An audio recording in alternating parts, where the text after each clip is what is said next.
being an assistant commissioner and female assistant commissioner and from minority और in especially in sir आप कोयटा में जो लोग रहते हैं बलूचिस्तान से, उनको पता है कि उसका एनवायरनमेंट किस तरह से और किस तरह के चैलेंजेस है। चाइना के लोग तो कम खाते हैं, मैंने तो ये सुना हूँ। प्राउडली कहती हूँ कि मेरे फादर एक ड्राइवर थे और मेरे माँ बाप का ये विजन था कि हम पढ़ नहीं सके लेकिन हमारे बच्चे ज़रूर पढ़े।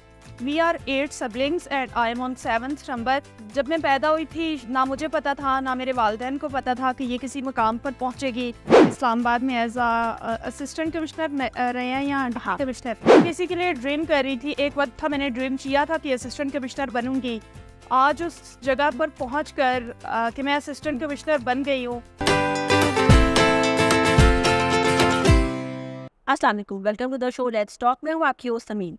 आज की जो हमारी गेस्ट हैं वो बहुत स्पेशल हैं क्योंकि एक ऐसी बाएमत लड़की हैं जिन्होंने पूरी जो है नेशनल मीडिया पे हेडलाइंस बनाई और रियल लाइफ हीरो है। हमारे साथ आज पहली फीमेल असिस्टेंट कमिश्नर हैं जो हमारी क्रिश्चियन कम्युनिटी से हैं, जिन्होंने पाकिस्तान में और बलूचिस्तान का नाम रोशन किया।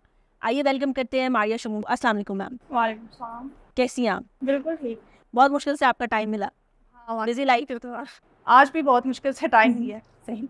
पहला इंटरव्यू जो मैंने आपका किया था तब आप उस टाइम नई असिस्टेंट कमिश्नर बनी थी, आपने पीसीएस क्लियर किया था। अब काफ़ी टाइम हो गया, तो कैसा एक्सपीरियंस, कैसे चैलेंजेस रहे और अब कैसा चल रहा है सब कुछ? हाँ, जब आपने पहली दफ़ा मेरा इंटरव्यू किया था तो तब मेरा रिज़ल्ट आया था एंड दैट वाज इन 2022 में भी। हाँ।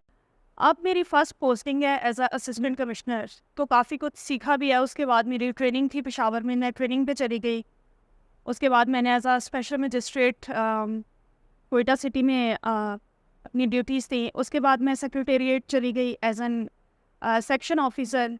अब मेरे कैडर की मुझे फ़र्स्ट पोस्टिंग मिली है as assistant commissioner सरेआब sub division Quetta. तो चैलेंजिंग भी है लेकिन मैं क्योंकि इसी के लिए ड्रीम कर रही थी। एक वक्त था मैंने ड्रीम किया था कि असिस्टेंट कमिश्नर बनूंगी। आज उस जगह पर पहुँच कर कि मैं असिस्टेंट कमिश्नर बन गई हूँ।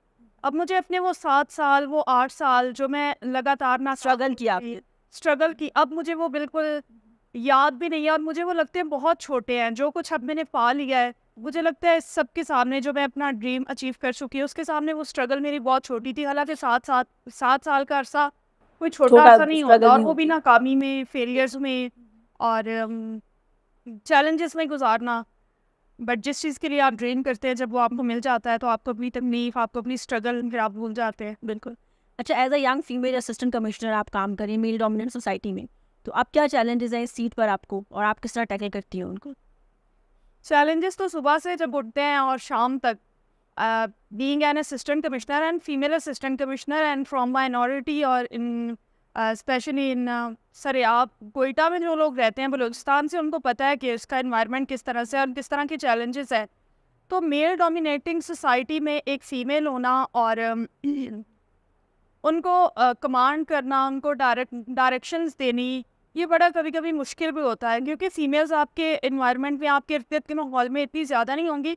वहाँ पे आपको हर तरफ मेल ही मेल नज़र आएंगे और वो एक दूसरे से अच्छी तरह कम्युनिकेट भी कर सकेंगे, एक दूसरे से बातचीत भी करेंगे। एक फ़ीमेल को अपना फ़ैसला लेने के लिए, अपना डिसीजन लेने के लिए शायद खुद ही खड़ा होना पड़ेगा। बार बार वो किसी के पास नहीं जा सकती, बार बार किसी से बात नहीं कर सकती।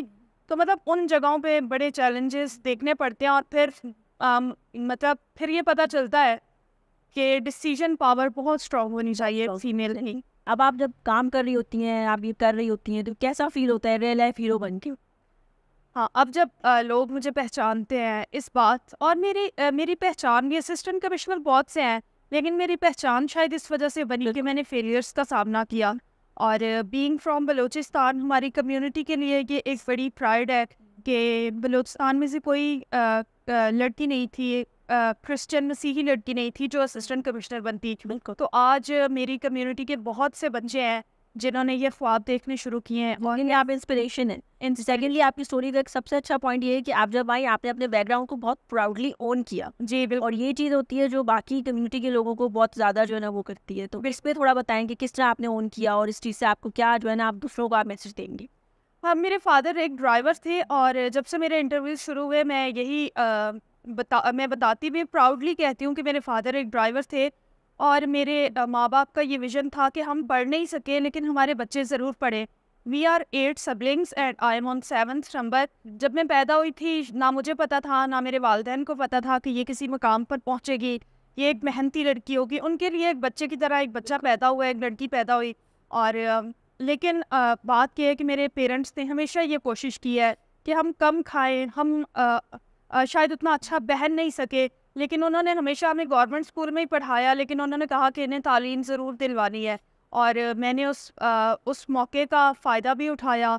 और ये समझती हूँ कि उन पर खुदा ने भी नज़र की कि उनकी फ़ैमिली में से एक लड़की असिस्टेंट कमिश्नर बन गई। और मेरे वालिद ने कहा कि मैं तो अफसरों की गाड़ियाँ साफ़ किया करता था और मुझे ये नहीं पता था कि मेरी बेटी अफसर बन जाएगी और एक दिन उसके साथ भी ड्राइवर होंगे। अब मेरे घर में जब ड्राइवर आते हैं, गार्ड आते हैं मुझे लेने के लिए, तो उनके लिए बड़ा प्राइड मूवमेंट होता है कि आज हमारी बेटी इस मकाम पर है। और आपने वाकई से एक एग्जाम्पल सेट की है कि आप छोटे शहर से हो या अगर आपने छोटी जगह से पढ़ा है तो ये चीज़ मैटर नहीं करती। आपने कोई विजन सेट किया है तो आप उसे कंप्लीट कर सकते हो। और मुझे बहुत से लोग कहते थे कि आप इसे हाईलाइट ना करें कि आप किस तरह के बैकग्राउंड से हैं। मैंने कहा यही मेरा प्राइड है और यही लोगों के लिए मोटिवेशन का बायस होगा। अच्छे लोग अच्छे बैकग्राउंड से तो अच्छी जगह पर पहुंच ही जाते हैं। किसी कमज़ोर फैमिली से, किसी ऐसे बैकग्राउंड से निकल कर किसी जगह पर पहुंचना, वो वाकई मोटिवेटिंग होता है। थोड़ा सा हम आपको लेके जाएंगे बैकग्राउंड में। 23 मार्च को आपको जो है ना सदर पाकिस्तान की तरफ से एजाज़ दिया गया, वो क्या मूवमेंट था और क्या फील किया आपने? जब मुझे बुलाया गया और प्राइड ऑफ पाकिस्तान का मुझे एजाज़ मिला, तो ये मेरे लिए कि मैं पाकिस्तान का प्राइड हूँ। मुझे लगता था मैं अपनी फैमिली का हूँ। और जब तक मैंने ये एग्ज़ाम पास नहीं किया था मुझे ये भी नहीं लगता था कि मैं कोई स्पेशल कुछ कर रही हूँ। मैं असिस्टेंट कमिश्नर बनूंगी शायद अपने लिए, और ये एक मेरे लिए अफ़दा होगा, जॉब होगी, एक नाम होगा। लेकिन मुझे ये नहीं पता था कि मुझे इतना बड़ा मकाम मिल जाएगा। और मेरी हिम्मत को देखते हुए उन्होंने मुझे दाद दी। उन्होंने कहा जब हम सर्वे कर रहे थे कि किसको मिलना चाहिए, तो आपकी जर्नी को, आपकी प्रोफाइल को देखकर हमें लगा कि किसी ने वाकई चैलेंजेस के साथ मुकाबला किया है, किसी ने वाकई फ़ाइट की अपनी लाइफ की। तो मेरे लिए बड़ा प्राउड मोमेंट था। अच्छा, थोड़ा सा आपको लेके चलते हैं बचपन की तरफ। थोड़ा सा बताएं बचपन की मारिया कैसी थी और क्या शौक होते थे? बचपन की मारिया तो बिल्कुल ही कहना चाहिए मासूम थी। अब ये तो मैं कह रही हूँ, कोई और कहेगा तो फिर उसका यकीन हो सकता है। मासूम इन सेंस के मतलब मैं अपने ऊपर बिल्कुल भी, मुझे कोई कॉन्फिडेंस नहीं था कि मैं कुछ हूँ। मुझे लगता था मैं प्यारी भी नहीं हूँ, मुझे लगता था मैं मेहनत भी नहीं कर सकती, मुझे लगता था मैं लायक भी नहीं हूँ। मैं मतलब एक आम से भी अपने आप को कोई लोअर लेवल की समझती थी। और ना बोलना आता था और किसी के सामने बोल नहीं सकती थी। और क्लास में भी एक मीडियोकर स्टूडेंट थी और कोई अच्छे ग्रेड्स लेने वाली लड़की नहीं थी। लेकिन मुझे अपने बीएससी में एक फ्रेंड मिली जिसका नाम मैं लेना चाहूँगी, सना कासमी। उन्होंने मुझे पढ़ना सिखा दिया। तो एक अच्छा फ्रेंड जो है वो आपकी राहें, आपकी मंजिल बदल देता। और अच्छी कंपनी, तो जितने भी स्टूडेंट्स लाइफ में अच्छे दोस्त अपने लिए चुने, तो वहाँ से मुझे पता चला कि पढ़ना कैसे, नोट्स कैसे बनाने। उसके बाद जब मैं मास्टर्स में गई, मेरी और उसकी फील्ड अलग हो गई, लेकिन मास्टर्स में मैं गोल्ड मेडलिस्ट बनी सिर्फ उस वजह से कि उसने मुझे बता दिया था पढ़ना कैसे, उसके साथ साथ रहते हुए। उसके बाद से मुझे अपनी लाइफ में ये कॉन्फिडेंस होने लगा मैं कुछ कर सकती हूँ, और लोग भी मुझे कहने लगे कि आप करें, आप कर सकती हैं। So this was. अच्छा मारिया, बहुत सारी लड़कियां इस टाइम आपको देख रही होंगी, ठीक है? ऐसी क्या 3 टिप्स आप उनको देना चाहेंगी जो अपना करियर सेलेक्ट करना चाहती हैं और जो इस फील्ड की तरफ आना चाहती हैं? हाँ, इस फील्ड के लिए सबसे पहली बात यह है कि आपको मेहनत करनी पड़ेगी, अपने आप को कमिटेड करना पड़ेगा और बड़ा पैशनेट होना पड़ेगा इस काम के लिए। क्योंकि सीएसएस और पीएमएस और पीसीएस ऐसे एग्ज़ाम्स है कि आप सर्टेन नहीं होते कि आपने इतनी मेहनत कर लिया तो आप कामयाब ही हो जाएंगे। और इसके लिए आपको कमिटेड होना पड़ेगा। बहुत से लोग गिव अप कर देते हैं, जो मेरी जर्नी की ख़ास बात है। मैंने गिव अप नहीं किया, मैंने छोड़ा नहीं। बहुत नाकाम होने के बाद भी मैंने गिव अप नहीं किया। और लास्ट डेज़ में, लास्ट मंथ्स में मुझे एचईसी ने जब बुलाया तो कोई 2000 की ऑडियंस थी जो मुझे सुन रही थी। तो उन्होंने कहा कि मैम आपकी जर्नी ने हमारे हौसले दोबारा से बुलंद किए हैं। तो अगर आप कमिटेड रहते हैं, पैशनेट रहते हैं, मेहनत असूल है ज़िंदगी में कामयाब होने का। बगैर मेहनत के कुछ भी नहीं कर सकते। कुछ भी कर रहे हैं ज़िंदगी में, मेहनत के बगैर नहीं हो सकता। तो अगर आपने अपना कोई ड्रीम सोचा है तो आप रातों रात कामयाब नहीं हो सकेंगे। तो मेहनत करें और बी पेशेंट। बिल्कुल, एक दिन आएगा कि आप कामयाब होंगे। बिल्कुल। अच्छा मारिया, आप as a young female assistant commissioner civil services में बलूचिस्तान की ख़वातीन का किरदार कितना इंपॉर्टेंट समझती हैं कि उन्हें क्यों आगे आना चाहिए, ठीक है, इस फील्ड में, और कितना ज़रूरी है कि वो आएँ? बिल्कुल, बलूचिस्तान में रहते हुए फ़ीमेल को ख़ास कर बहुत ज़रूरत है कि वो सिविल सर्विसेज का ब्यूरोक्रेसी का हिस्सा बने, क्योंकि हमारी फीमेल्स बहुत कम है जो डिसीजन पावर में। इन दिनों में जिस तरह के हालात चल रहे हैं, फीमेल्स बाहर आ रही हैं, प्रोटेस्ट कर रही हैं, वहाँ पे कोई फीमेल ही जाके उनके साथ शायद बेहतर तौर पर बात कर सकती है।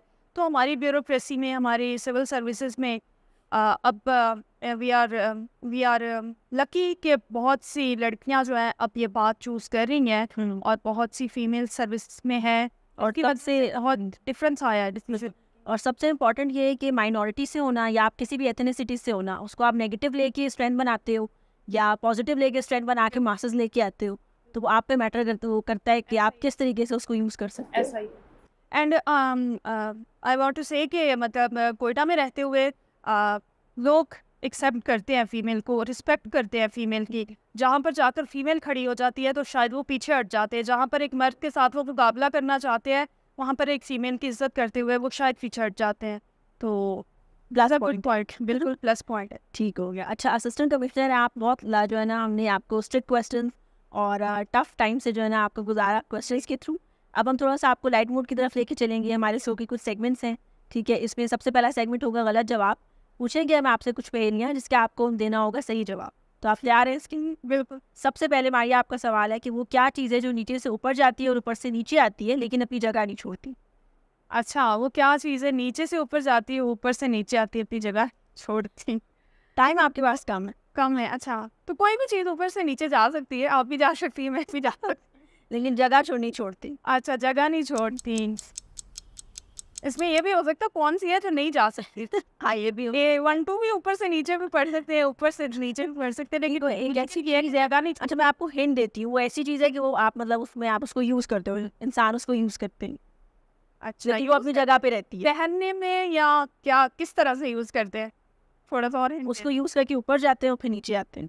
सीढ़ियाँ। डायरेक्ट हिंट था, आपने गेस कर लिया, बिल्कुल सही। दूसरा क्वेश्चन आपका ये है कि वो कौन सा लफ्ज़ है जिसे आप सही नहीं पढ़ सकते, सिर्फ गलत पढ़ते हैं? गलत। Very clever. बहुत अच्छा था। अच्छा, तीसरा आपका क्वेश्चन ये है कि वो क्या चीज़ है जो जिंदा हो तो दफना देते हैं और अगर मर जाए तो निकाल लेते हैं?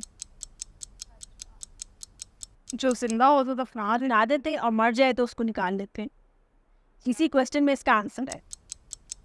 जो जिंदा हो तो दफना देते हैं और मर जाए तो निकाल डाल लेते हैं।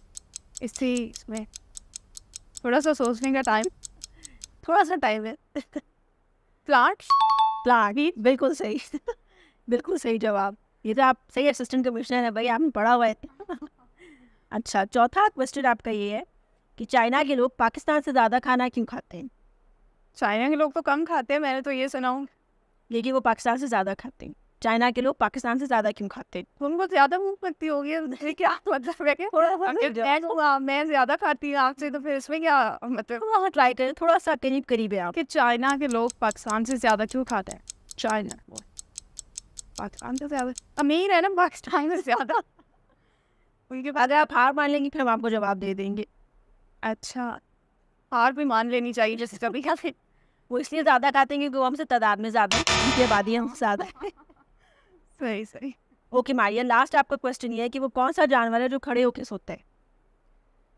वो कौन सा जानवर है जो खड़े होकर सोता है? इसका Common जवाब sense। पे ही है। नहीं, हाँ, ये आपने थोड़ा सा कॉमन सेंस देखिए कौन सा हो सकता है। तो कौन सा जानवर है जो खड़े होकर सो तो सभी जाते हैं, शदीद नींद आई हो। कौन सा जानवर है जो खड़े होकर सोता है? घोड़ा। हाँ, बिल्कुल सही जवाब। बिल्कुल, अब लग रहा है आपने माशाल्लाह अच्छा खासा प्रिपेयर किया हुआ है। कॉमन सेंस बहुत अच्छा काम करता है आपका। आप काफी अनफिट। ज़बरदस्त मारिया, कॉमन सेंस तो आपका बहुत अच्छा काम करता है। ठीक है, अब हम थोड़ा सा आपको टफ टाइम तो नहीं देंगे, लेकिन अब हम आपको देंगे 2 चॉइसेस, दिस और दैट, और आपने एक सेलेक्ट करनी होगी। ठीक। रेडी हैं आप? रेडी। चाय या कॉफ़ी? चाय। ओके। लॉन्ग मीटिंग और long forms? Long meeting is long meeting, ठीक है। फील्ड वर्क और पेपर वर्क? Field work. ठीक है। ऑफिस गॉसिप और ऑफिशियल मीम्स? ऑफिस फिल्मी। ऑफिस नहीं, गॉसिप नहीं, नहीं, लेकिन मेरे ख्याल से होते नहीं है। होते हैं बट नहीं पसंद।